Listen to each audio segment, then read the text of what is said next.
जूही का रिश्ता आलोक नाम के लड़के से तय कर दिया था। आलोक की माँ मालती घर आकर अपने बेटे से कहती है, आलोक बेटा, रिश्ते के लिए मना मत कर, बहुत पैसा मिल रहा है बदले में। अब तो पैसा ही पैसा होगा, हमारे घर का लोन भी चला जाएगा और ये रिश्ता भी पक्का हो जाएगा। माँ, आप इस कर्जे से बचने के लिए मेरी जिंदगी क्यों बर्बाद कर रही हो? अरे पैसे कमाकर कुछ महीनों में ये घर में अपने नाम करवा लेता, लेकिन आप हो कि मेरी शादी उस सावली सी लड़की से करवा रही हो। बेटा तेरा काम इतना चलता नहीं है अभी, कहीं हम रोड पर ना आ जाए।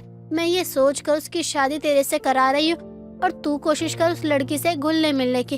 अब वो तेरी बीवी बनने वाली है और मुझसे बहस करने से अच्छा होगा कि उस लड़की से मिल ले। चल हट, काम करने दे अब मुझे। आलोक भी अपनी माँ की बात मानकर अगले दिन जूही को पार्क में मिलने के लिए बुलाता है। जूही के साथ बहुत ही ऑकवर्ड फील कर रहा होता है। दोनों चुप बैठे होते हैं तो जूही कहती है, आलोक जी, आप कुछ खाएंगे? आपने मुझे यहाँ पार्क में मिलने के लिए क्यों बुलाया है? कोई खास वजह है क्या?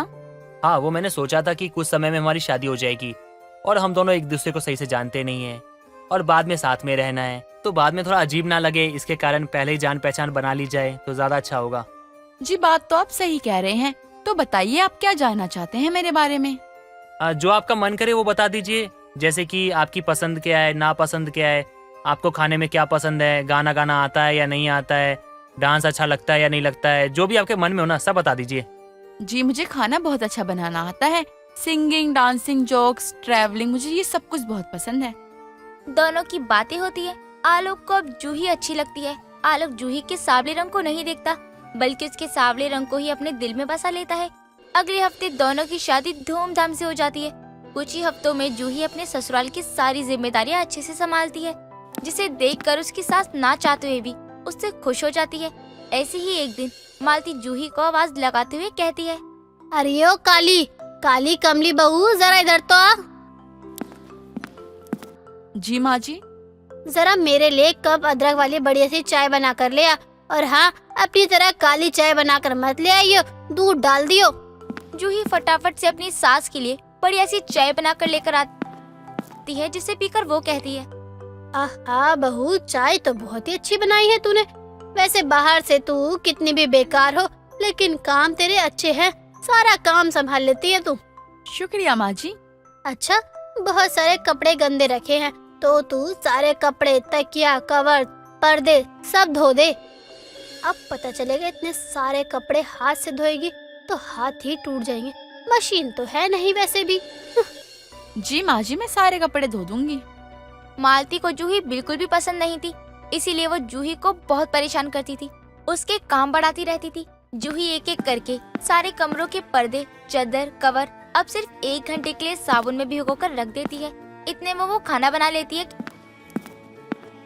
कि तभी मालती आकर कहती है, अरे ओ काली कमली, हो गया तेरा सारा काम? धुल गए सारे कपड़े? जी माँ जी, मैंने सारे कपड़े अच्छे से धो दिए हैं। अरे नास बेटी, काली कमली, तूने टाइम नहीं देखा? दोपहर के खाने का वक्त हो गया है, तुझसे बना तो होगा नहीं। अब इतने कपड़े जो धो रही है? नहीं माँ जी, खाना तो मैंने कब का बना दिया है। आइए मैं आपको परोस देती हूँ। अच्छा, झूठ बोलेगी अब मुझसे? जरा देखूं तो रसोई में कि आखिर कुछ खाने में बना भी है या नहीं। मालती रसोई में जाती है तो देखती है कि रोटी, सब्जी, दाल, सलाद सब रेडी है। ये देखकर वो काफी हैरान रह जाती है और अपने मन में कहती है, इसे तो मैंने बहुत मुश्किल काम दिया था। हाथ टूटना, कमर कटना तो दूर की बात, इसने फटाफट से खाना भी तैयार कर लिया। सच में कमाल की है बहू मेरी। माँ जी, अब क्या सोच रही हैं? आप बैठ जाइए, मैं खाना परोसती हूँ। मालती कितनी ही कमियां क्यों ना निकाले जूही में, लेकिन जूही भी किसी भी परेशानी से डरती नहीं थी और आखिरकार अपनी सास के दिल में अपने लिए जगह बना ही लेती है। कुछ ही दिनों बाद मालती के पड़ोसन विमला का आना होता है। अरे मालती, ओ मालती, कहाँ रह गई? ओ मालती रानी। अरे क्यों मेरे घर में घुस घुस के पूरे घर पर सर उठा रखा है? सर पे नहीं उठाऊं तो क्या करूं? तेरे कारनामे ही ऐसे हैं, शांत कैसे रहूं? ऐसा क्या कारनामा कर दिया मैंने? तेरे बेटे की शादी हो गई है और तूने अभी तक मुंह दिखाई भी नहीं करवाई। महीने होने को आए हैं, चल बहू को मिलवा, मुझे भी देखना है उसे। अरे पागल, थोड़ी देर पहले आती ना, बहू तो घर में है ही नहीं, अभी बाजार गई है, तो रुक, मैं तेरे लिए चाय पानी लाती हूँ। मालती अपनी बहू से कमरे के बाहर आने के लिए मना कर देती है और फिर रसोई में जाकर वो विमला के लिए चाय लेकर आती है और उसे देते हुए कहती है, अगर इसने बहू को देख लिया तो मेरा मजाक उड़ाएगी। मुझे हर हालत में से घर से बाहर भेजना ही होगा। अरे विमला, तुझे जाना नहीं है क्या अपने घर? 5 घर छोड़ के तो मेरा घर है, तो मैं बहू का इंतजार कर ही सकती हूँ ना, करने देना। अरे मैंने बोला बहू अभी बाजार गई है, बहुत टाइम लगेगा, राशन लेना है, 4 घंटे लग ही जाएंगे, दूर वाले बाजार गई है। कोई बात नहीं, मैं तो आज बहू से मिलकर ही जाऊंगी। जैसी तेरी इच्छा। विमला मालती की बहू का बहुत इंतजार करने लगती है और काफी देर हो जाती है, लेकिन विमला भी वहीं डटी रहती है। अब विमला खुद ही परेशान होकर बोलती है, अच्छा मालती, मेरी बहू का फोन आ गया है, मुझे जाना होगा, लेकिन कल फिर आऊंगी 2-4 औरतों को लेकर। अच्छा, चलती हूँ मैं। हाँ हाँ ठीक है। बहू मिलेगी मुंह दिखाई तो तब ना, जब मैं करवाऊंगी तेरी मुंह दिखाई। बहू, अरे मेरी काली कमली, आ जा। जी माँ जी, आपने इतनी देर से मुझे अंदर क्यों रखा है? अरे पड़ोसन विमला आई थी, तेरा मजाक बनाती तो इसीलिए मैंने उसे भगा दिया। 3 घंटे से उसका पोपट बना रही थी मैं। माँ जी मिलवा देते फिर। नहीं, कल वो फिर आएगी, इसीलिए तू अपने कमरे में ही बैठी रही हो, समझी? जी माँ जी। विमला वापस से मालती के घर आ जाती है, वो भी आस पड़ोस की कुछ औरतों के साथ, और फिर से मालती बहाना बना देती है। कुछ तो गड़बड़ है, मुझे लग रहा है मालती ना जानबूझकर हमें अपनी बहू से नहीं मिलवा रही। 5-6 दिन के बाद ना मालती के घर पर चलेंगे, तब उसकी बहू जरूर मिलेगी हमें। विमला अब तो मालती के घर नजर बनाए रखने लग गई थी। कुछ दिनों बाद विमला आस पड़ोस की औरतों के साथ उसके घर आ जाती है और घर की डोरबेल बजाती है, जिससे मालती अपने बेटे आलोक से बात कर रही होती है। तभी वो अपनी बहू को दरवाजा खोलने के लिए कहती है। जूही जैसे ही दरवाजा खोलती है तो मीना उसे देखकर कहती है, अरे ये क्या, मालती ने नौकरानी रख ली अपने घर पर? अरे बहू, जरा देख कर बता कौन आया है। क्या बहू? अरे लो भाई, ये काली कलूटी तो मालती की बहू निकली। ओह बेचारी, इसीलिए मिलवा नहीं रही थी हमें बहू से। चलो चलो, सब मालती से मिलकर आते हैं। इतना बोलकर अब सब मालती के घर में चली जाती हैं और कहती हैं, अरे ओ मालती, तूने अपनी कल्लू जैसी बहू को छुपा कर रखा ताकि हम देख ना सके, तेरी बेइज्जती हो ना सके, लेकिन मैंने तेरी पोल पट्टी सबके सामने खोल दी, बेचारी। अरे देखो देखो, मालती अपनी काली बहू को घर लेकर आई है। अरे माफ करना, ये तो काली मैया को साक्षात घर लेकर आई है। सिर्फ काली मैया नहीं, अन्नपूर्णा की तरह स्वादिष्ट खाना भी बनाती है, दुर्गा की तरह अपने घर को बचाना जानती है, लक्ष्मी की तरह घर में पैसे जोड़कर रखती है, सरस्वती की तरह घर का पूरा हिसाब किताब अच्छे से संभाल लेती है। देखा कितनी देवियों का स्वरूप दिखता है मेरी बहू में, और 1 हफ्ते में ही घर की ही पूरी जिम्मेदारियां अच्छे से संभाल ली थी मेरी बहू ने, समझी तुम? मेरी बहू रंग में कमजोर है तो क्या हुआ, तुम तो अपनी गोरी गोरी कामचोर बहुओं से कितना खुश हो, ये सब भी मैं अच्छे से जानती हूँ। मुझे फर्क नहीं पड़ता अपनी बहू से, तुम्हारी बहू से लाख गुना अच्छी है मेरी बहू। हाँ माँ, ये बात आपने बिल्कुल सही कही। मालती सबको बहुत सुनाती है। ये सब सुनकर वहाँ खड़े सभी लोगों को अपनी गलती का पछतावा होता है। सब लोग माफी भी मांगते हैं और वो चले भी जाते हैं, जिसके बाद सब खुशी खुशी रहने लगते हैं। सरला अपनी बहू गौरी से बहुत खुश थी, क्योंकि उसके काले कलूटे बेटे रमेश की शादी हुई एक गौरी लड़की से, और उस गौरी मेम का नाम भी गौरी था। अब सरला को तो अपनी बहू पर बहुत गुमान था। एक रोज विमला सरला के घर आती है और वो सरला से कहती है, सरला, क्या बात है, आजकल तो तू हम लोगों के साथ भी बैठने को नहीं आ रही है। विमला क्या बताऊं, घर से फुर्सत ही कहाँ मिलती है। जब से बहू आई है और भी काम बढ़ गया है। और बहू तो तूने बड़ी सुथरी लाई है, मोहल्ले में तेरी बहू के ही चर्चे, और सब यही कह रहे हैं, काले की बहू तो बड़ी सुंदर है। हाँ हाँ, होगी भी क्यों ना सुंदर, मेरा बेटा कौन सा कम सुंदर है। सही कह रही है सरला तू, तेरा बेटा तो ऋतिक रोशन से भी ज्यादा सुंदर है। क्यों मजे ले रही है विमला, बोल देना साफ साफ कि मेरा बेटा काला है, लेकिन उसे बीवी कटरीना सी मिली है। लेकिन अब विमला के जाने के बाद सरला की बहू गौरी छत से कपड़े सुखाकर आती है और अपनी सास सरला से कहती है, माँ जी, आपको पता है, मैं जैसे ही छत पर जाती हूँ वैसे ही पड़ोस वाली औरत मुझे काले की बहू कहने लगती है। अरे किसने कहा मेरी बहू को काले की बहू, मैं छोड़ूंगी नहीं उसे, कल से तू छत पर नहीं जाएगी बहू। ये सास बहू की बातें रमेश सुन रहा होता है। तभी वो अपनी पत्नी गौरी से कहता है, मन बता तन कौन कहे, बहू काले की, मैं खार तार लूं साले की। जी आप तो बड़े रोमांटिक है, आपने मेरे लिए ये गाना गाया। अरे मैं तो मजाक में गा रहा था, यहाँ के लोग ना ऐसे ही है। ना जाने मेरी तो किस्मत ही फूट गई। लोग मुझे काले की बहू कहते हैं, लेकिन इस आदमी को उसमें भी मजा आता है।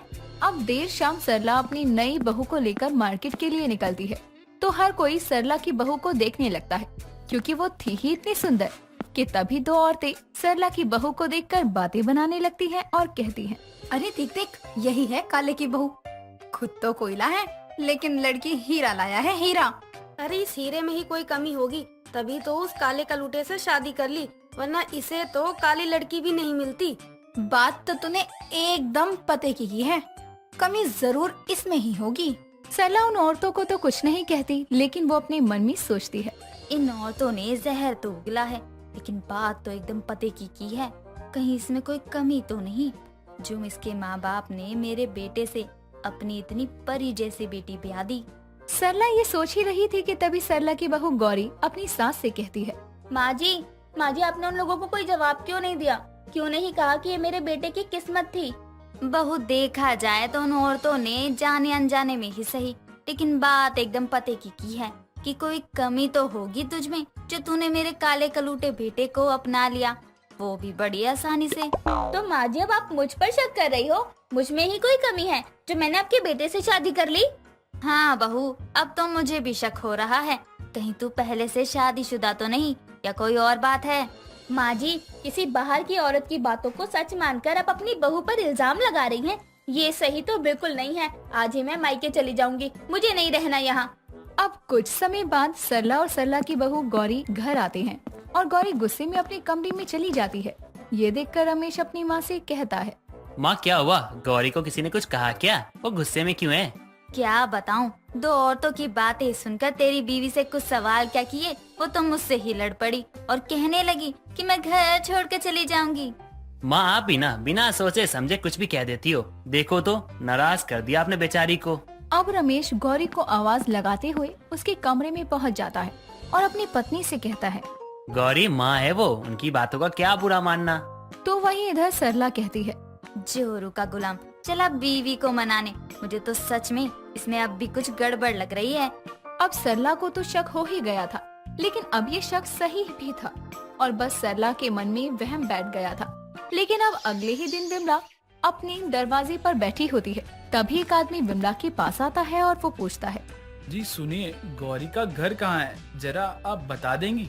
गौरी तो यहाँ कोई नहीं है, आसपास घर का कोई एड्रेस नहीं है। गौरी की भी अभी नई नई शादी हुई है, उनका पता तो नहीं है मेरे पास। गौरी की नई नई शादी हुई है, यानी अभी तो सरला की बहू ब्याह कर आई है, कहीं ये उसकी बातें तो नहीं कर रहा है?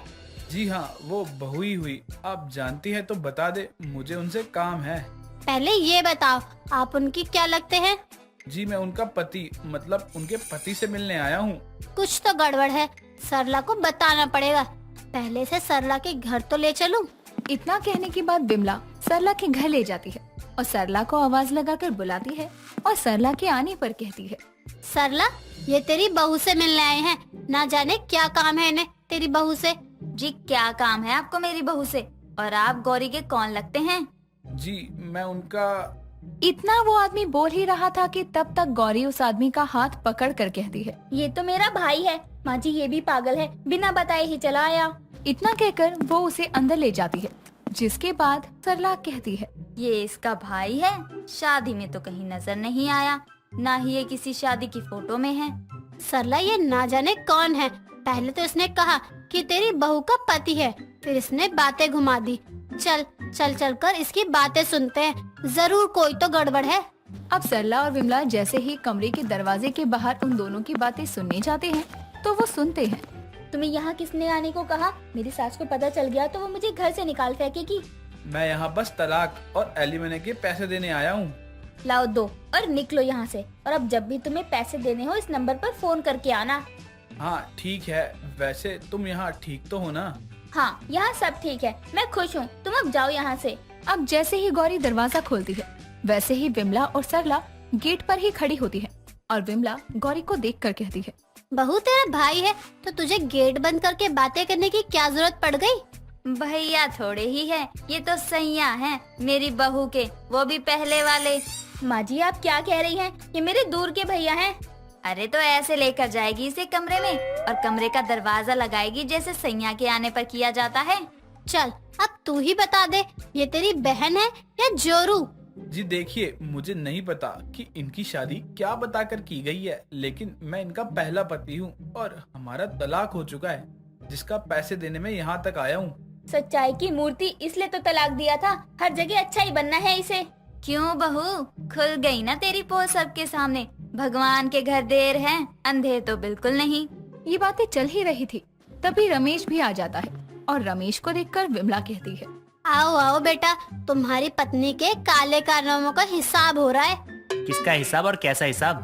तेरी बीवी पहले से शादीशुदा है और डिवोर्सी भी, और ये आदमी इससे मिलने आया था जो कि इसका पहला पति है। माँ, विमला आंटी, क्या ये मजाक है? और गौरी तुम चुप क्यों बैठी हो? बोलो ना कि ये सच नहीं है। ये क्या बोलेगी? इसे इसके साथ ही घर से बाहर निकाल, तभी तो मैं कहूँ इसमें जरूर कोई कमी होगी, और पता लगा तो ये तो पूरी की पूरी ही कमी निकली। और इस इंसिडेंट के बाद गौरी को रमेश के साथ ही घर से निकाल दिया जाता है और काले पति की गौरी बीवी का राज सबके सामने आ जाता है। खुशबू को हमेशा से गुड़ की चाय पीना बहुत पसंद था। जहाँ उसके सभी घर वाले सुबह के समय चीनी की चाय कॉफी पीकर अपने दिन की शुरुआत करते, तो वहीं दूसरी तरफ वो गुड़ की चाय पीकर अपने दिन की शुरुआत किया करती। एक दिन सुबह के समय वो हॉल में बैठी गुड़ की चाय पी रही थी। तभी उसकी माँ ममता अपना सर पकड़े हॉल में आकर सोफे पर बैठ जाती है, जिसे देखकर खुशबू कहती है, क्या हुआ माँ, आपने अपना सर क्यों पकड़ा हुआ है? दर्द हो रहा है क्या आपके सर में? नहीं, मुझे तो शौक लग रहा है ना सुबह सुबह अपना सर पकड़कर घर में घूमने का। तू भी हद करती है खुशबू, बिना सर पैर वाले सवाल पूछती है।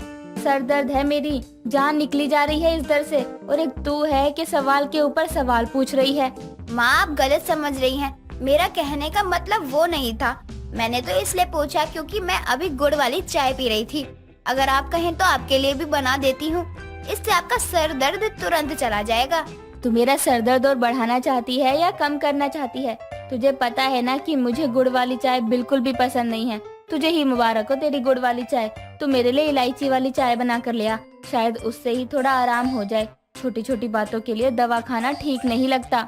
माँ इसलिए तो कह रही हूँ, एक बार आप गुड़ वाली चाय पी कर देखिए, आपका सर दर्द तुरंत गायब हो जाएगा। क्योंकि गुड़ वाली चाय पीने से माइग्रेन की प्रॉब्लम भी खत्म हो जाती है। ये सर दर्द में बहुत आराम करती है। तू कहीं की डॉक्टर है क्या जो मुझे कब से अच्छे बुरे पर भाषण दे रही है? अगर चाय बनाकर ला सकती है तो ठीक है, वरना मैं खुद जाकर बना लूंगी। अभी मैं बहस नहीं करना चाहती हूँ कि मेरे सर में वैसे ही बहुत दर्द है। अपनी माँ की बात सुनकर खुशबू आगे कुछ भी ना बोलते हुए सीधा रसोई में चली जाती है और अपनी माँ की मना करने के बाद भी उन्हें बिना बताए उनके लिए गुड़ वाली चाय बनाकर लेकर आती है, जिसे पीने के बाद ममता के सर दर्द में बहुत आराम मिलता है और वो कहती है, इसे कहते हैं चाय, जिसे पीते ही मेरा सर दर्द अपने आप गायब हो गया। मैं तो कहती हूँ तू भी रोज चाय पिया कर। क्या तू बिना बात के गुड़ वाली चाय के पीछे पड़ी रहती है? माँ आप पहले पक्का बताइए कि आपका सर दर्द पूरी तरह से चला गया या नहीं, उसके बाद मैं आपको कुछ बताती हूँ जिसे सुनकर आप दंग रह जाएंगी। हाँ, मेरा सर दर्द तो बिल्कुल चला गया, अब मुझे बहुत आराम है। वरना अभी तक तो ऐसा लग रहा था कि ये सर दर्द मेरी जान ही ले लेगा। लेकिन ये सब छोड़, तू क्या बताने वाली थी और उसका मेरे सर दर्द से क्या लेना देना? लेना देना है माँ, तभी तो आपसे पूछा है मैंने, क्योंकि जो चाय आपने पी है वो आपकी चीनी और इलायची वाली नहीं बल्कि मेरी गुड़ वाली चाय थी। बस मैं काली चाय पीती हूँ और आपके लिए वही चाय मैंने दूध में डालकर बनाई है, जिसकी वजह से आपको पता नहीं चला कि आपने गुड़ वाली चाय पी है या चीनी वाली। ये तो क्या कह रही है? मैंने सच में गुड़ वाली चाय पी है? मुझे तो विश्वास नहीं हो रहा। इसका स्वाद तो सच में बहुत अच्छा था। तू सही कह रही है, मेरा सर दर्द तो सच में गायब हो गया। अब कल से मैं भी तेरे साथ यही वाली चाय पीऊंगी, कम से कम इस सर दर्द से तो बचूंगी। आए दिन मुझे होता रहता है। ममता इतना कहकर वहाँ से ही चली जाती है। समय बीतता है और खुशबू की शादी एक रवि नाम के लड़के से हो जाती है और वो अपने ससुराल में पहुँच जाती है। ऐसे ही कुछ दिन बीतते हैं। तभी एक दिन रवि और उसकी माँ कल्याणी हॉल में बैठी न्यूज देख रहे थे। तभी खुशबू सबके लिए गुड़ वाली चाय बना कर लाती है, जिसे देखकर कल्याणी कहती है, बहू तो ये क्या लाई है? माँ जी, मैं आप लोगों के लिए चाय लेकर आई थी। क्यों, क्या हुआ? मैंने कुछ गलती कर दी क्या? आप ऐसे क्यों पूछ रही हैं? वो माँ इसलिए पूछ रही है क्योंकि हमारे घर में काली चाय कोई नहीं पीता है। सभी लोग सुबह के समय कॉफी पीते हैं। सॉरी, मुझे पता नहीं था कि आप लोग चाय नहीं पीते हैं, वरना मैं नहीं बनाती। लेकिन अब जब मैंने बना ही ली है तो एक बार पी के देखिए, शायद आप लोगों को पसंद आ जाए ये चाय। क्यों खुशबू, ऐसी क्या खास बात है इस चाय में? ये भी सभी चाय की तरह ही होगी। हाँ और क्या बहू, रवि सही कह रहा है। और मैं तो बिल्कुल भी चाय नहीं पी सकती हूँ पसंद होते हुए भी। पहले ही इतना वजन बढ़ा हुआ है और चीनी की मीठी चाय पीऊंगी तो और बढ़ जाएगा। वजन मीठे से बढ़ता है ना, इसलिए तू अपनी चाय वापस ले जा। माँ जी, मैं आपसे वादा करती हूँ कि आप 15 दिन लगातार मेरी बनी चाय पी लीजिए, आपका वजन खुद ब खुद कम होने लगेगा, देख लीजिएगा। खुशबू के मुंह से अपनी चाय की तारीफ सुनकर सभी लोग चाय पीने के लिए तैयार हो जाते हैं। जैसे ही रवि और कल्याणी चाय को पीते हैं, उन्हें कुछ अलग सा टेस्ट आता है, लेकिन दोनों को चाय बहुत पसंद आती है, जिस पर कल्याणी कहती है, बहू चाय तो तेरी बहुत अच्छी थी, लेकिन इसका स्वाद कुछ अलग था। तूने इसमें कुछ डाला है क्या? माँ जी, सिर्फ स्वाद ही अलग नहीं था बल्कि ये चाय ही अलग थी, क्योंकि ये गुड़ वाली चाय है। मुझे ये चाय बहुत पसंद है। मैंने सोचा क्यों ना आप लोगों को भी इसका टेस्ट चखाया जाए और आप इस चाय को रोज पी सकते हैं। इससे आपका वजन भी घटेगा क्योंकि इसमें फैट नहीं होता। अगर ऐसी बात है तो कल से तुम रोज मेरे लिए ये गुड़ वाली चाय बना दिया करो, मैं रोज पीऊंगा। अभी तक चाय पीने से नुकसान होता है सुना था, पहली बार फायदा सुन रहा हूँ। इससे अच्छा कुछ हो ही नहीं सकता है। वैसे भी धूल मिट्टी से बचने के लिए मैं रोज रात को गुड़ खाता हूँ, अब चाय भी पी लिया करूँगा। तू चाय पिएगा तो मैं भी पीऊंगी। बहू कल से तू मेरे लिए भी गुड़ की चाय बना लिया कर, तेरे साथ हम भी गुड़ वाली चाय पियेंगे। थोड़ी देर बाद खुशबू रसोई में चली जाती है और रवि अपने ऑफिस के लिए निकल जाता है। समय बीतता है। तभी एक दिन खुशबू कल्याणी के साथ अपनी पड़ोसन विनीता के घर जाती है और उसकी बहू की बीमार हालत देखकर कहती है, क्या हुआ विनीता तेरी बहू को? ये तो बहुत कमजोर लग रही है।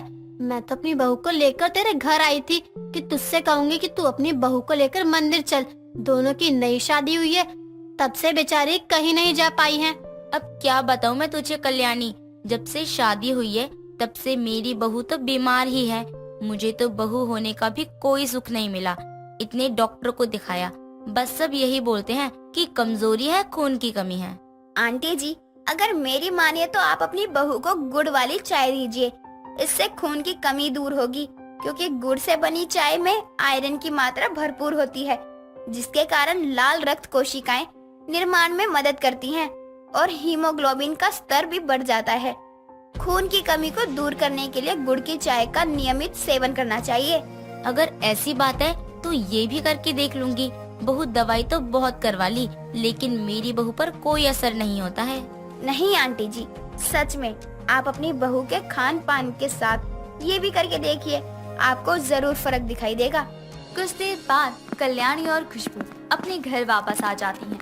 वहीं दूसरी तरफ विनीता खुशबू के कहे अनुसार अपनी बहू के खान पान में गुड़ की चाय को भी शामिल कर लेती है, जिससे उसे कुछ ही दिनों में अपनी बहू के अंदर सुधार दिखाई देता है। समय बीतता है। तभी एक दिन विनीता कल्याणी के घर आती है और कहती है, बहू तूने सही कहा था। जब से मैंने अपनी बहू को गुड़ की चाय देना शुरू किया, तब से उसकी हालात में काफी सुधार आया है। अब तो वो घर के सारे काम अकेले कर लेती है और जल्दी बीमार भी नहीं होती है। तूने तो मेरी सारी परेशानी ही खत्म कर दी। बहू हो तो तेरे जैसी। विनीता ये बात पूरे मोहल्ले में सबको बता देती है और उसकी बातें सुनकर लगभग मोहल्ले के सभी लोग गुड़ की चाय पीना शुरू कर देते हैं, क्योंकि आज के समय में सेहत से बढ़कर कुछ नहीं है। और इस तरह से खुशबू की गुड़ की चाय पूरे मोहल्ले में फेमस हो जाती है। दोस्तों, अगर आपको ये कहानी पसंद आई तो इसे लाइक करें, शेयर करें और कमेंट करके बताएं कि कहानी में आपको सबसे अच्छा क्या लगा।